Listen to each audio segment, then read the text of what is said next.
지난 주일 아침 우리 온 국민은 충격적인 뉴스를 접하게 되었습니다. 전남 무안공항에 착륙하던 태국발 제중항공 여객기가 새떼들이 비행기 날개에 끼어 활주로에서 비행기가 폭발하게 되어진 것입니다. 성탄절 축하를 동남아에서 마치고 돌아오던 승객들이 사고로 이 땅을 밟을 수가 없었던 것입니다. 피해자들을 보니까 22년생 어린 아기로부터 노인에게까지 그들을 보게 될 때 우리는 우리의 이웃이고 가족이라고 하는 것을 우리는 느끼게 됩니다. 여러분, 우리의 삶은 예측할 수 없는 큰 풍랑을 만날 때가 있습니다. 계속 몰아치는 고난의 파도 때문에 우리가 숨쉬기가 힘들 정도로 아픔을 겪을 때가 있습니다. 그럼에도 불구하고 우리가 소망을 갖는 것은 바로 소망의 주 예수 그리스도가 지금도 살아서 역사하시기 때문입니다. 그리고 그분은 살아계실 뿐만 아니라 우리를 도우실 수 있는 분이라고 하는 것입니다. 여러분, 우리의 삶에 다가오는 고통은 여러 가지로 나타납니다. 단순히 육체적인 고통만이 아닙니다. 사랑하는 사람과 죽음으로 인해서 이별을 고해야 될 때도 있고, 불의의 사고와 만성질환의 아픔을 느낄 때도 있습니다. 경제적인 심각한 문제와 가족 간의 어려움, 직장에서의 스트레스로 인해서 당하는 고통들, 수많은 고통들이 우리를 힘들게 하고 우리를 무겁게 합니다. 이 다양한 고통들이 우리에게 찾아와서 하는 것은 무엇인가 하면 끊임없이 절망의 구렁텅이로 밀어 넣는다고 하는 것입니다. 그런데 이렇게 절망의 구렁텅이에 있는 우리들을 향해서 오늘 성경을 보면 주님이 우리를 찾아오신다고 하는 것입니다. 그 현장으로 찾아오셔서 우리의 문제를 해결해 주신다고 하는 것입니다. 우리가 가지고 있는, 우리가 해결할 수 없는 그 문제를 해결하기 위해서 예수님이 십자가에 못 박혀 죽으셨습니다. 그 십자가의 사건으로 인해서 결국 사망 권세를 파시고 부활을 통해서 우리에게 생명을 우리에게 주셨던 것입니다. 여러분, 우리 인생을 살아가면서 찾아오는 삶의 고통의 문제를 피할 수 있을까? 피할 수 없습니다. 하지만 그 고통 속에서 예수님을 만나면 희망을 찾을 수 있고, 그 어둠 속에서 예수님을 만나면 우리가 빛을 발할 수도 있다고 하는 것입니다. 예수님은 우리에게 다가오는 고통을 치유하시고, 그리고 우리를 그 속에서 자유를 주신다고 성경은 분명히 말씀을 하고 있습니다. 오늘 본문에 보게 되어지면 한 여인이 나옵니다. 바로 성경에서 하나님은 이 고통을 받는 여인을, 그리고 그 가정을 어떻게 회복시켜 주셨는지 우리에게 가르쳐 주고 있는데, 오늘 영상을 보고 계속 말씀을 하겠습니다.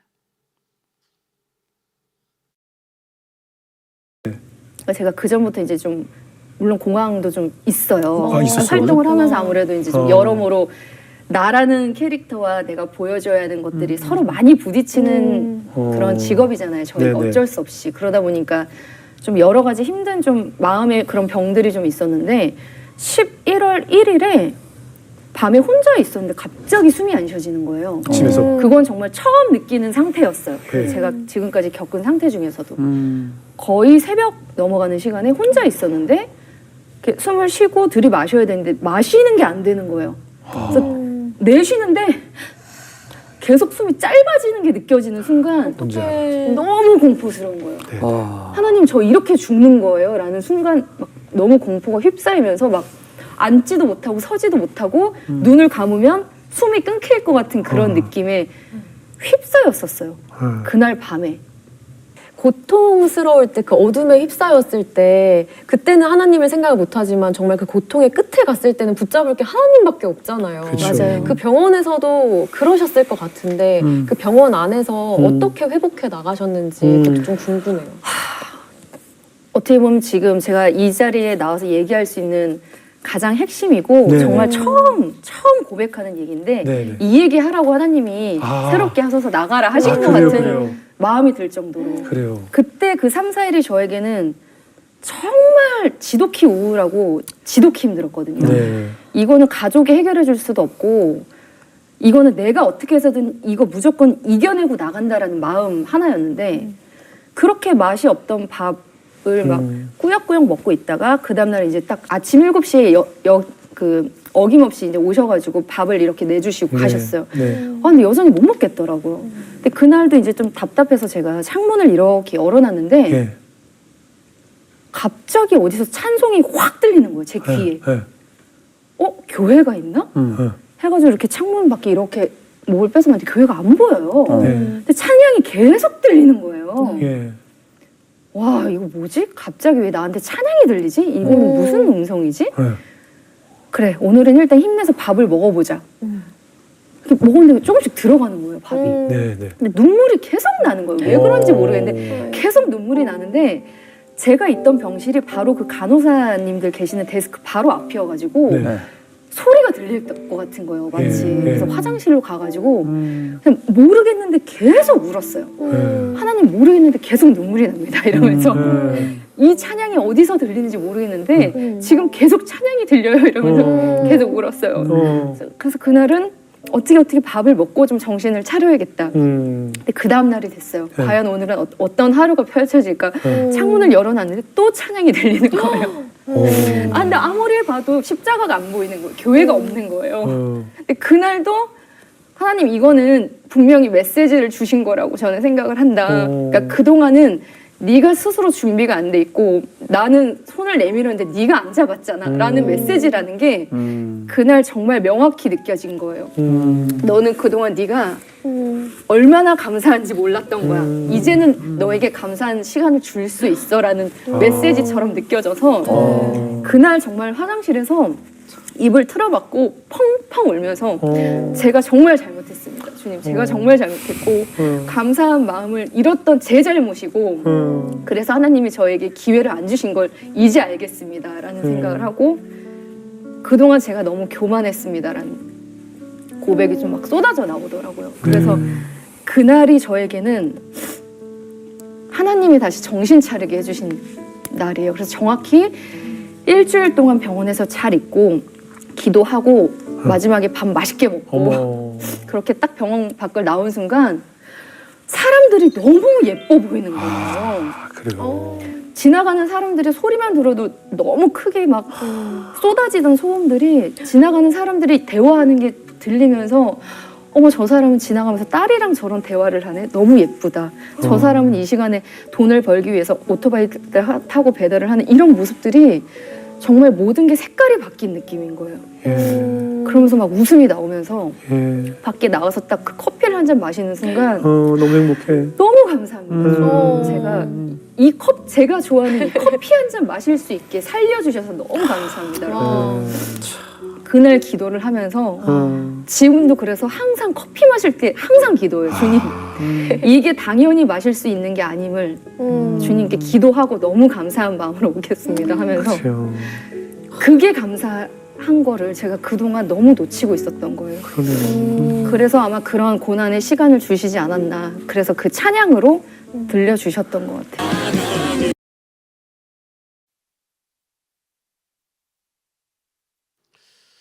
오늘 본문을 묵상하면서 전제를 나누고자 하는데 첫째는 생명을 따르는 무리들 그리고 사망을 따르는 무리들. 오늘 본문에서 우리는 이 두 무리를 볼 수가 있습니다. 이런 오늘 성경을 보게 되어지면 11절과 12절은 서로 부딪힘이 있습니다.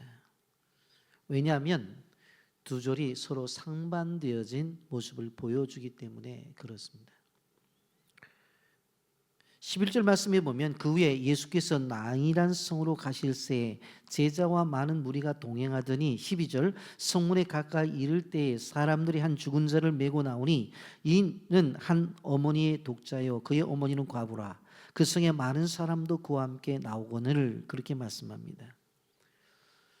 여러분 11절에 있는 그 후에라고 하는 것은 도대체 어떤 일이 있은 다음의 이야기냐? 우리가 12월 달에 절기설교를 나누기 때문에 좀 긴 시간 누가복음 강해가 끊어져 있었습니다만은 그 이전에 누가복음 7장 1절부터 10절의 내용이 뭐였죠? 예수님이 백부장의 종을 고치는 일이었어요.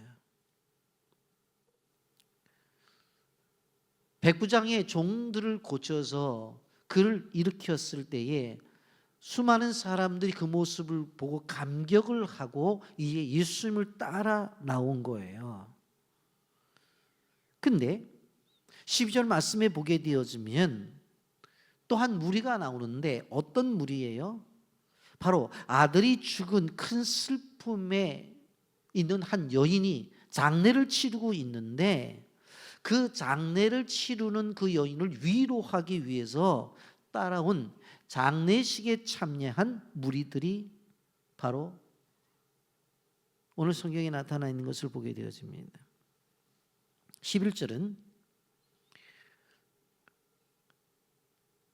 실질적으로 보면 백부장의 종이 치료를 받아서 그 모습을 보면서 기뻐하고 즐거워하면서 이제 이 기쁨을 함께 누리기 위해서 나인성으로 들어가는 축제와 기쁨의 행렬이 있다고요, 지금. 그런데 12절의 무리는 어떠해요? 그 기쁨의 성인 그 나인성에서 아이가 죽어가지고 슬픔과 탄식으로 가득 차 있는 장례 행렬이 있는 거예요. 이 두 행렬이 부딪힌 거예요. 하나는 기쁨과 감사의 행렬이고 하나는 슬픔과 고통의 행렬이에요. 이것이 길에서 만났다고 하는 것입니다. 근데 오늘 성경은 주님께서 그 슬픔과 단식으로 가득 차 있는 그 행렬을 보셨다고 하는 거예요. 여러분 우리가 이 내용을 보면서 알 수 있는 것은 11절과 12절을 동시에 우리에게 주는 의미는 예수님은 병도 고치시고 죽은 자도 살리신다고 하는 것을 오늘 성경이 분명히 우리에게 가르쳐주고 있는 것을 보게 되었습니다. 여러분 장례 행렬을 한번 우리가 생각을 해본다고 한다면은 예수님이 나인성에 도착하게 되었을 때에 시신을 메고 나가는 장례 행렬을 보게 되었습니다. 그런데 그 장례를 보게 되어지면 바로 한 여인이 있었는데 그 여인의 아들 독자가 죽었다고 하는 것입니다. 그리고 분명 그 과부라고 이렇게 표현을 하고 있어요. 아주 간단한 문장이지만 이 한 문장이 우리에게 주는 의미가 얼마나 큰지 몰라요. 왜? 남편을 잃은 여인이에요. 그래서 혼자 살았어요. 근데 그 여인에게 하나의 아들이 있었다고요. 근데 여인에게 있어서 그 하나밖에 없는 아들이 지금 죽었다고요. 어떻게 보면 남편이었고 어떻게 보면 지금까지 자기가 살아오는 목적이고 그리고 살아올 때의 버팀목이었다고 볼 수가 있다고요. 그런데 그 아들을 잃었어요. 12절 말씀에 보면 성문에 가까이 이를 때에 사람들이 한 죽은 자를 메고 나오니 이는 한 어머니 독자요 그의 어머니는 과부라. 그 성에 많은 사람도 그와 함께 나오거늘 그랬어요. 여기 분명코 그 어머니는 과부라고 그랬는데 그 어머니의 독자라고 그랬어요. 그 장례 행렬에 오늘 그 성에 많은 사람도 그와 함께 나왔다. 왜? 슬픔에 동참하기 위해서. 여러분, 이 장례 행렬이 나오는 이 장례 행렬과 그리고 실질적으로 백부장의 종이 고침을 받고 그것에 즐겁고 기뻐하는 행렬이 마주쳤어요. 한마디로 말하면 나인 성문 앞에서 생명과 죽음이 마주쳤다는 이야기입니다. 지금 백부장의 종을 치료받은 것을 보고 예수님을 따라 나온 무리들은 생명의 기운이 아주 가득 차 있어요. 아, 그렇구나. 아파도 치료를 받는구나. 저렇게 새롭게 되어지는구나. 죽을 병이 됐는데도 살아나네. 그런데 장래의 무리를 보게 되어지면 죽음의 기운이 가득 차 있는 거예요. 하나뿐인 아들이 죽었고 이제 이 여인은 정말 소망 없이 살아갈 수밖에 없는 그 여인이었어요. 그래서 인성의 그 성문 앞에서 생명의 기운과 사망의 기운이 부딪힌 거예요. 여러분, 자식을 죽으면 가슴에 묻는다는 말이 있죠. 자녀를 먼저 보낸 그 마음의 아픔과 상실감이라고 하는 것은 어떤 말로 표현할 수가 없단 말이에요. 늘 그 아이가 생각이 나. 늘 마음속에 고통을 주는데 그런 아이가 죽었다고. 여러분, 성경은 고아와 과부와 나그네를 소위 소외된 사람들에 대한 관심을 가지고 그들을 돌보라고 말을 했어요. 신명기 10장 18절 말씀에 보면 고아와 과부를 위하여 정의를 행하시며 나그네를 사랑하여 그에게 떡과 옷을 주신다고 말씀했어요. 이스라엘 사람들이 이 말씀을 알기 때문에 하나밖에 없는 아들이 죽으니 과부의 장례에 수많은 사람들이 참여해서 그를 위로를 해 주셨을 거예요. 그런데 장례식에 수많은 사람들이 왔지만 실질적으로 그 여인은 마음이 외로웠어요. 수많은 사람들이 격려를 하지만 그의 마음속은 침울했어요. 무거웠다고요. 그런데 그런 상태에 있는 여인을 예수님이 보신 거예요. 13절 주께서 과부를 보시고 불쌍히 여기사 울지 말라 하시고 라고 말씀합니다. 예수님께서 보시고 불쌍히 여겼고 말씀을 하세요. 야, 울지 말아라. 그 사연이 얼마나 다급하고 얼마나 처량한지 장례를 치르는 그 무리들 앞으로 가까이 가잖아요. 14절 가까이 가서 그 관에 손을 대시니 맨 자들이 서는지라 예수께서 이르시되 청년아 내가 내게 말하노니 일어나라 하시매. 이렇게 예수님은 아파하고 힘들어하는 고통당하는 영혼들을 그대로 버려두지 아니하시고 보시고 다가가시는 분이. 그런데 중요한 것은 무엇입니까?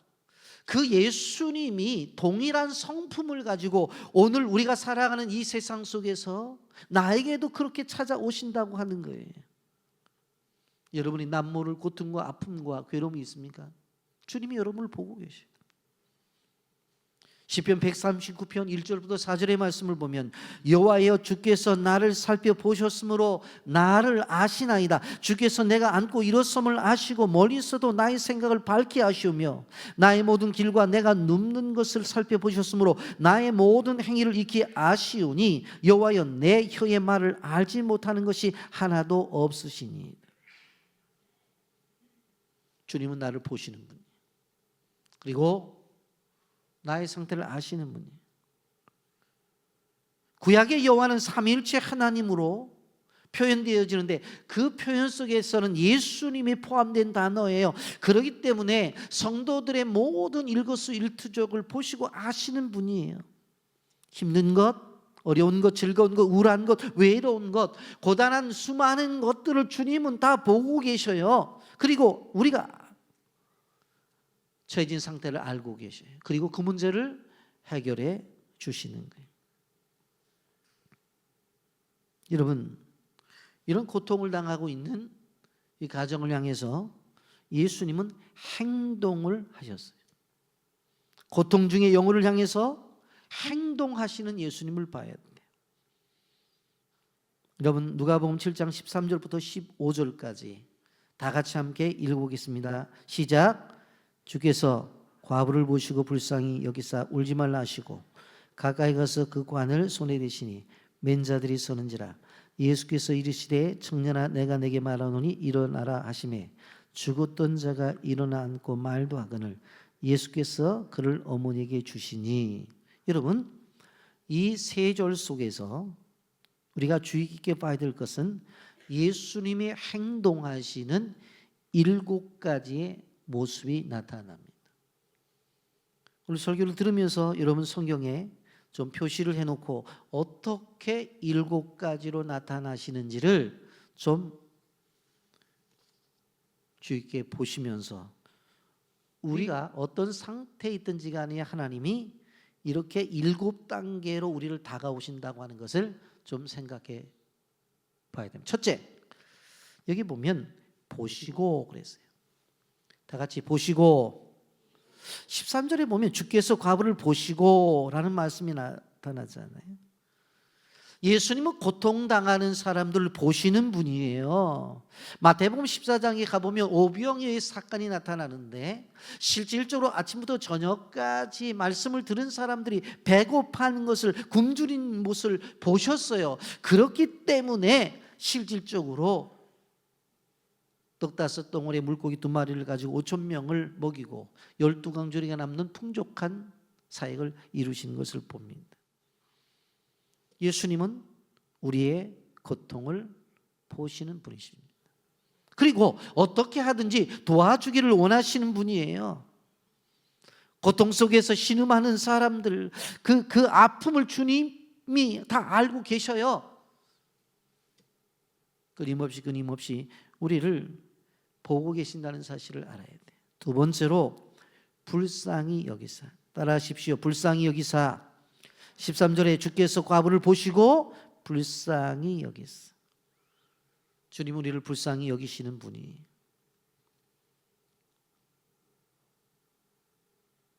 지금 사랑하는 아들을 잃게 되었어요. 그 죽음은 단순한 것이 아니라 고통으로 이어지고 있다고 하는 것입니다. 아마 아들을 잃은 이 어머니는 목 놓아 통곡하며 울부짖었을 거예요. 왜 내게 이런 일이 있느냐는 거예요. 왜 하필이면 내게 이런 일들이 일어났느냐는 거예요. 도대체 이유를 계속해서 묻고 있어요. 여러분, 그런데 이 여인을 향해서 주님은 불쌍히 여겼다고 그랬어요. 여기서 불쌍히 여겼다고 하는 것은 단순히 안타까운 정도의 이야기가 아니라 원어상 의미로 보면 장자가 끊어질 것 같은 고통을 느끼는 것을 말하는 거예요. 그냥 불쌍하다 그런 게 아니라는 거예요. 여러분 아이를 키워본 부모님들은 다 경험하는 거잖아. 아이가 그냥 열이 펄펄 나고 애가 계속 울어요. 뭐라고 말해요 엄마가? 뭐 어디가 아픈지 좀 말을 해봐라. 울기만 해. 이런 그때 아이가 울고 있을 때 아이가 아픈가요? 엄마가 더 아픈가요? 그걸 보고 있는 아이가 아픈가요? 아니면 보고 있는 부모님이 더 아픈 거예요? 사실은 부모가 더 아픈 거예요. 예수님이 이 여인을 바라보면서 이 여인이 느끼는 것보다도 더 큰 고통과 더 아픔을 느끼고 있다는 거예요. 아주 불쌍히 여겼다고 하는 거예요. 우리는 이러한 사실들을 바라보면서 내 주변에 어려움을 당하는 사람들에게 동일한 모습이 보여져야 돼요. 제주항공의 비행기 참사 소식을 들을 때에 그들의 아픔에 좀 동참을 해야 되는 거예요. 함부로 생각하고 함부로 말하면 안 돼요. 뭐 우리보다 죄가 많아서 그런 불행을 당한 것이 아니냐. 절대로 그런 생각이나 말을 해서도 안 돼요. 무항공에 상처받은 이들을 섬기며 자원봉사하는 한국 교회들이 있는 걸 보고 얼마나 감사한지 몰라요. 그 지역에 있는 무한노예 교회들이 전국교회와 협력해서 그들의 필요를 채우고 그들을 섬기는 모습을 볼 수가 있었어요. 우리는 그래야 되는 거예요. 세 번째로 울지 말라 하십니다. 따라서 하십시오. 울지 말라. 13절 보게 되니 울지 말라 말씀하시잖아요. 예수님은 죽음 앞에 무너진 한 여인의 눈물을 닦아주면서 울지 말라고 말씀하세요. 이 울지 말라는 말씀은 단순한 립 서비스가 아니에요. 분명코 대안이 있다고 하는 이야기예요.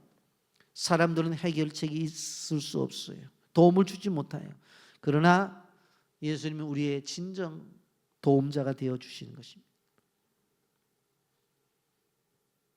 죽음의 문제까지도 해결할 수 있기 때문에 이제 울지 말라는 거예요. 안 울어도 된다는 거예요. 그리고 네 번째로 가까이 가사. 따라서 하십시오. 가까이 가사. 14절에 보면 가까이 가사. 장례 행렬에 가까이 가셨던 것을 볼 수가 있습니다. 예수님 언제나 슬픔 속과 아픔 속에 있는 사람들에게 가까이 찾아가셔요. 낙심 속에 있는 심령들에게 찾아가신다고요. 먼저 찾아오시는 주님을 우리는 기억해야 되는 것입니다. 먼저 다가가는 것, 그게 얼마나 귀한지 몰라요. 주변에 슬픈 일을 당하거나 아픈 일을 당한 사람들이 찾아와서 나를 위로해 달라고 그렇게 말 못해요. 내가 슬프니까 나에게 와서 좀 도와달라고 그렇게 말을 못한다고. 누가? 우리가 찾아가야 된다고 하는 거예요.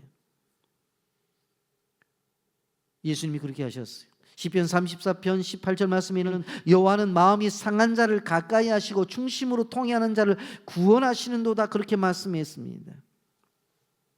물론 세상의 나라도 위로는 줘요. 그런데 해답을 갖고 참된 위로를 주실 수 있는 분은 누구예요? 바로 예수님이라고 하는 것을 우리는 기억해야 되는 것입니다. 그리고 가까이 오셔서 다섯 번째로 관에 손을 대십니다. 관에 손을 대시. 장례 행렬을 보시고는 가까이 와서 관에 손을 대시는 거예요. 여러분 14절에 보게 되어지면 가까이 가서 그 관에 손을 대시니 그렇게 말씀하잖아요. 예수님 당시에 유대인들 시신과의 접촉을 부정하게 여겼어요. 왜 그래요? 민수기 19장 11절 말씀에 사람이 시체를 만진 자는 이래 동안 부정하니, 그렇게 말씀했어요.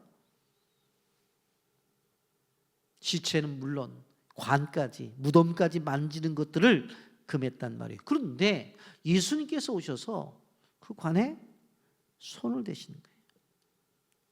예수님은 우리가 접촉하시는 분이에요. 우리를 구원하기 위해서, 우리를 건져내기 위해서 이렇게 접촉하시는 분이. 그리고 관에 손을 대고 선포하십니다. 여섯 번째, 외치잖아요.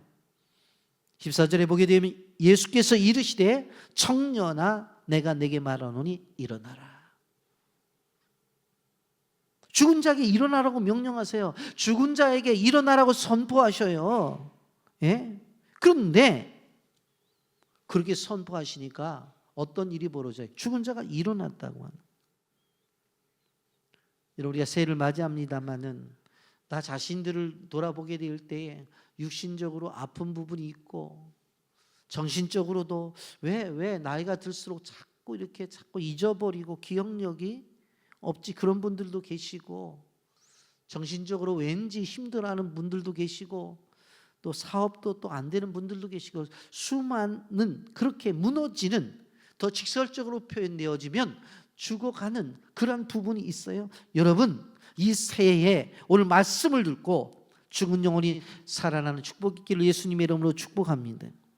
말씀이 우리의 심령에 선포되어 그 말씀을 받게 될 때 죽은 영혼이 일어나고 살아난다는 거예요. 병든 영혼도 살아난다는 거예요. 여러분, 주님의 말씀만이 우리를 살린다는 사실을 기억하시기를 바랍니다. 여러분, 요즘 절에서 하는 템플스테이가 유행을 하죠. 많은 사람들이 세상을 벗어나가지고 조용한 곳에 가서 명상을 하면서 조용히 있으면 모든 문제가 해결된다고요. 그러면 그 속에만 평생 살 거예요? 조금 있으면 내려와야 되는데. 여러분, 우리는 주님이 선포하시는 말씀을 들어야 우리가 진정 살 수 있는 것이지 세상에 어떤 방법으로 살 수 있는 게 아니에요.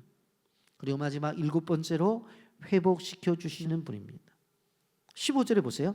죽은 자가 일어나고 앉고 말도 하거늘 예수께서 그를 어머니에게 주시니 그랬어요. 엄마 품에 되돌려 준 거예요. 이게 완전한 회복이잖아요. 죽음이라고 하는 것은 엄마를 떠났던 거예요. 그런데 이제 살려서 단순하게 살려놓고 네가 알아서 네 마음대로 살아라. 그게 아니라 누구 품에 돌려줘요? 어머니 품에 돌려주잖아요. 이게 완전한 회복이에요. 어머니 품을 떠났는데, 죽음이라는 것을 통해서 어머니 품을 떠났는데 이제는 어머니 품에 돌려줘요. 2025년도를 시작하면서 여러분 회복의 한 해가 되어지고 주님께서 모든 것을 돌려주실 때 받으시기를 예수님의 이름으로 축복합니다. 여러분,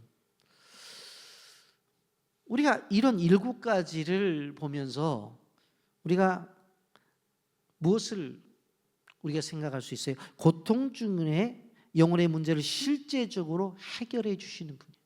우리가 가지고 있는 문제를 해결해 주시는 분이 누구예요? 예수님이라고 하는 거예요. 예수님이 이 여인을 돕기 위해서 어떤 방법을 선택해요? 그래, 남편도 없고 애도 없으니까 얼마나 먹고 살기가 힘들겠느냐. 그래서 뭐 돈을 만들어줘요. 주변의 사람들을 불러가지고 이 여인 먹고 살기 힘드니까 누구 해서 좀 한 달에 얼마씩이라도 지원해 주라고 그렇게 얘기해요? 그런 거 아니잖아요. 완전히 근본적인 문제를 해결해 주시잖아요. 14절 가까이 가서 그 관에 손을 대시니 맨 자들이 서는지라 예수께서 이르시되 청년아 내가 내게 말하노니 일어나라 하시매 청년아 내가 내게 말하노니 일어나라 죽은 자를 외치지 않나요? 생명 되신 주님께서 외치면 생명이 되어져서 회복되어진다는 사실을 기억하시길 바랍니다. 15절 말씀 보세요. 죽었던 자가 일어나 앉고 말도 하거늘 예수께서 그를 어머니에게 주시니 예수님이 말씀을 하셨는데 이 청년이 일어나게 된 것은 무엇일까요? 말씀이 들렸다는 거예요. 예수님의 음성이 들리는 것이 그렇게 중요한 것이에요. 예수님의 음성이 들려지면 죽은 영혼도 살아날 수 있다고 하는 것이에요. 물론 이 말씀 우리가 생각을 하면서 이렇게 죽은 자가 살아난 것이 여기만 나와 있는 것이 아니라 야훼의 딸이 살아난 사건도 있고 나사로가 살아난 사건도 있어요. 이 세 건이 성경 속에서 죽은 자로서 살아난 사건인데 그러면 이들이 뭐 영원토록 살았나요? 안 그래요. 이 사람들도 또 나이 들면 죽었어요. 단지 이것을 우리에게 보여준 것은 무엇을 이야기하는 거예요? 부활이라는 것이 분명히 있다고 하는 것을 가르쳐 주는 것을 이야기하는 거예요. 데살로니가전서 4장 13절 14절에 이렇게 말합니다. 형제들아 자는 자들에 관하여는 너희가 알지 못함을 우리가 원하지 아니하노니 이는 소망 없는 다른 이에게 같이 슬퍼하지 않게 하려 함이라. 우리가 예수께서 죽으셨다가 다시 살아나심을 믿을진데 이와 같이 예수 안에서 자는 자들도 하나님이 그와 함께 데리러 오시리라. 성경은 죽음을 죽음이라고 말하지 않고 자는 자라고 표현했어요. 여기 보면 분명히 뭐라고 말해요? 다른 이와 같이 슬퍼하지 않게 하려 함이라. 저녁에 잠자리에 있을 때 그 앞에서 대성통곡을 합니까? 푹 자라고 그러지. 왜? 그 다음날 일어나니까. 그러니까 우리에게 말씀하시는 것을 보게 되어지면 형제들아 자는 자들에 관하여 자는 자 슬퍼할 필요가 없다. 왜? 아침에 깨는 것처럼. 그게 부활의 소망을 갖고 있는 성도들의 삶의 태도라고 말하는 거예요. 우리도 언젠가는 죽어요. 그런데 다시 오실 예수님의 오심과 함께 우리는 일어날 것이라고 말씀하고 있습니다. 그렇기 때문에 우리 남은 시간이 얼마가 남았을지 모르지만 선한 일과 주님의 일을 하기 위해서 힘써야 된다고 하는 것입니다. 14절에 뭐라고 말씀했어요? 예수께서 이르시되 청년아 내가 내게 말하는 일어나라. 일어나라. 말씀이 임하면 일어나기를 예수님의 이름으로 축복합니다. 말씀을 정리합니다. 우리 주님은 고통당하는 자의 눈물을 닦아주시는 분입니다. 그런데 이 나인성에 일어난 이 사건이 그때만 일어나고 마는 것이 아니라 오늘날 우리의 속에서도 우리의 삶 속에서 나타난다고 하는 것입니다. 장례행렬을 보면서 무너진 그 여인의 마음을 보셨어요. 그리고 아셨어요. 예수님이 직접 절망과 슬픔을 느끼셨다고요. 관찰자로 머무는 것이 아니라 나가서 그 문제를 해결하기 위해서 다가가신 거예요. 다가가서 그녀의 눈물을 닦아주시고 그녀가 가지고 있는 가장 큰 문제를 해결해 주셨어요. 죽은 청년에게 말씀하셨고 그 말씀을 들은 청년은 다시 일어나게 된 것을 볼 수가 있습니다.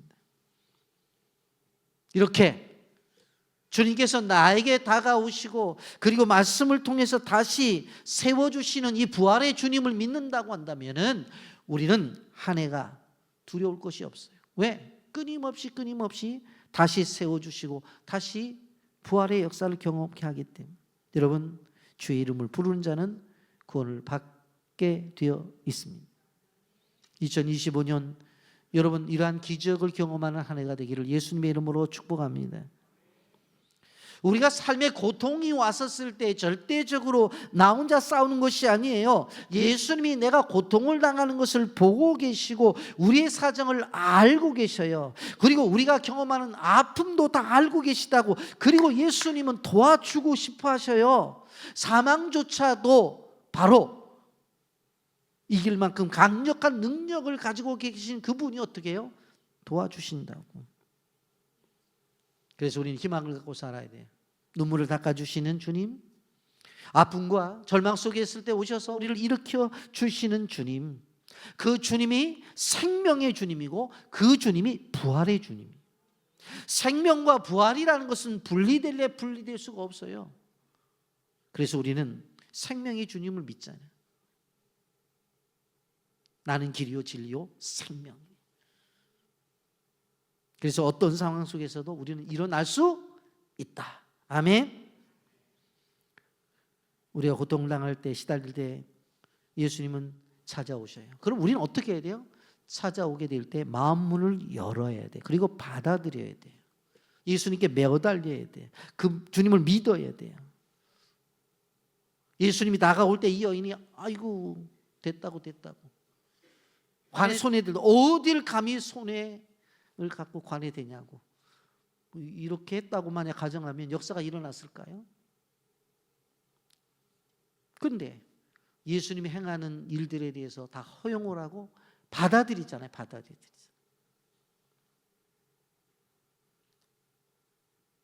오늘 우리는 고통 중에 힘겨워하는 성도들이 있다고 한다면, 고통 가운데 시달리는 성도들이 있다고 한다면 나인성 과부를 위로하시고 그 아들을 살려주신 생명의 예수님을 믿음으로 말미암아 우리도 새 삶이 시작되어지는 축복이 있기를 바라는 것입니다.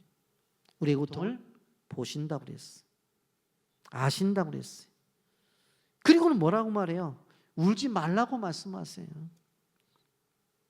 그리고 가까이 오셔서 관에 손을 대시면서 죽은 아들이지만 살려서 바로 그 여인에게 위로를 주고 답을 주신 것을 바라볼 수가 있습니다.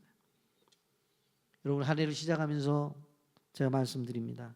한 해 동안 여러분들을 하나님이 보시고 그리고 가까이 오셔서 여러분의 문제를 다 해결해 주실 분이에요. 그분이 누구예요? 예수님이세요. 그렇다면 오늘 한 해 동안 이렇게 하나님께서 나에게 행하실 그 주님을 향해서 미리 감사합시다. 감사합니다. 이거 믿음의 고백이에요. 그 능력이 많으신 하나님께서 나를 도와주실 거라고 하는 믿음의 고백이라고. 저쪽 예배를 드리면서 감사로 한 해를 시작하시기를 예수님의 이름으로 축복합니다. 아멘.